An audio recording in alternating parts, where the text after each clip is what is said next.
Mlete waziri wa afya, mlete katibu mkuu, mlete mganga mkuu wa serikali, walete wataalamu wote na yule msajili wa hospitali. Ni wakute ofisini kwangu Dodoma ili mniambie hapa mnapanga hadhi lini, ili Profesa Ngoma apate hadhi ya hospitali, ili hadhi hii itawasaidia hawa, lakini itampa msukumo wa maeneo machache ambayo bado kuyaboresha, lakini huduma zilizoko huko ndani zinatosha kumpandishia hadhi. Hebu harakisheni hicho kikao. Sasa mnakuja hapa mimi nateseka, nafungua jiwe la msingi eti kituo cha afya. Mmenitesa. Maliza hatua iliyobaki, ipewe hadhi ya hospitali. Kama kuna eneo mnadhani linahitaji kufanywa maboresho, mshirikiane naye. Kazi anayofanya huyu ni kubwa ya kuiunga mkono serikali kuwahudumia Watanzania kwa afya zao. Tunamwachaje? Haiwezekani. Huyu mtu ametenga bilioni 5, kajenga jengo kubwa, amejaza vifaa huko ndani, ana watumishi wa umma, ana watumishi ambao amewaajiri, ametusaidia serikali kuajiri, na huduma zinaendelea tena za hadhi zaidi ya kituo.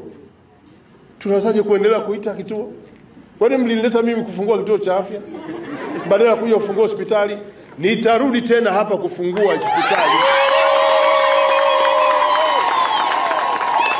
Mlete waziri wa afya, mlete katibu mkuu, mlete mganga mkuu wa serikali, walete wataalamu wote na yule msajili wa hospitali.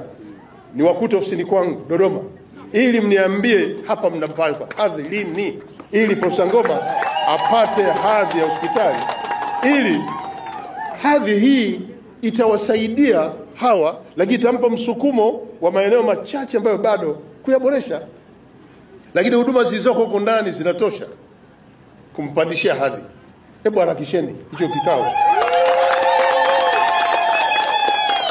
Sasa mnakuja hapa mimi nateseka, nafungua jiwe la msingi eti kituo cha afya. Mmenitesa. Maliza hatua iliyobaki, ipewe hadhi ya hospitali. Kama kuna eneo mnadhani linahitaji kufanywa maboresho, mshirikiane naye.